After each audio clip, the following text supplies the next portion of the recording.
Napaka-inconsistent pa rin nga talaga mga idol hanggang ngayon ang San Antonio Spurs dahil kahit man nanalo sila laban sa teams na mas malalakas, bigla-bigla na lamang nga itong natatalo sa mga hindi naman ganang kalakas ang team. Kaya ang nag-iisang paraan upang mapalakas at mapa-improve ang lineup bago ang playoffs ay kumuha ng bagong star player which is pinagpaplanuhan na nga po ngayon. In fact, base nga po sa balita, sobrang desidido ang Spurs na makuha ang kanilang target na si De'Aaron Fox na kinukonsidera nga po nilang gumawa ng isang 4-team trade. Willing rin naman nga silang isakripisyo sina Devin Vassell, Keldon Johnson, Zach Collins at maging sina Chris Paul o di kaya si Harrison Barnes. Na-realize nga talaga ng Spurs na hindi sapat ang lineup na binuo ngayon para maging competitive lalo pat habang tumatagal, mas lumalayo sila sa ika-10 pwesto at mas nababaon sa standings. Kaya kailangan nga talaga nilang madaliin ang move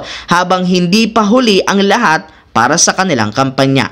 Samantala, lahat nagulat nang bigla na lamang nga pong lumabas kahapon ng trade ni Anthony Davis sa Dallas Mavericks at Luka Doncic sa Los Angeles Lakers.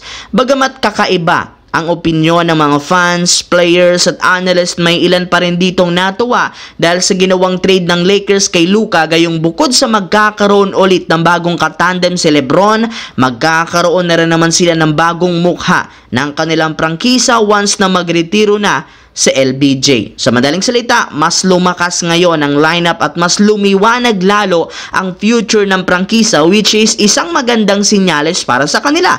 Mas tumaas rin naman nga po ang tsansa ng Lakers na magkampiyon lalo pat makakatulong na si LeBron pagdating sa pagtatala ng puntos. Pero kung akala nyo mga idol tapos na ang Lakers, diyan nga kayo nagkakamali dahil meron pa silang nilulutong isang trade bago ang deadline at ito ay ang pagkuha kay Miles Turner mula sa Indiana Pacers. Bale, sina Davis, Max Christie, Jalen Hood-Schifino at isang future round pick lang naman ang nawala sa kanila. Ibig sabihin meron silang iba pang trade asset na magagamit para makuha si Miles Turner mula sa Indiana Pacers.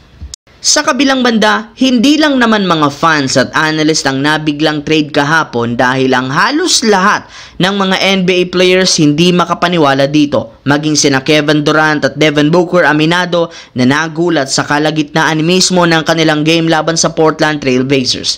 Ayon sa naging pahayag ni KD, hindi nga daw niya talaga akalain sa edad at husay ni Luka na ma-trade lamang ito. Inaasahan nga sana niya na si Luka ay mananatiling untouchable, ngunit sa kasamaang palad na i-trade pa rin ito sa syempre nangangahulugan na lahat ng player ngayon pwedeng ipamigay. Dagdag pa ni Durant na bagamat hindi niya inaasahan na ang tandem ni Luka Doncic at LeBron James sa Lakers, malaki nga po ang paniniwala nito na magkiklik at magiging successful ito. Pareho rin naman ngang kayang gumawa ng puntos sa lahat ng parte ng court kaya expected na mas kakatakutan ang lineup ngayon ng Lakers. In fact, isa ito sa mga babantayan ng Phoenix Suns sa mga susunod na linggo.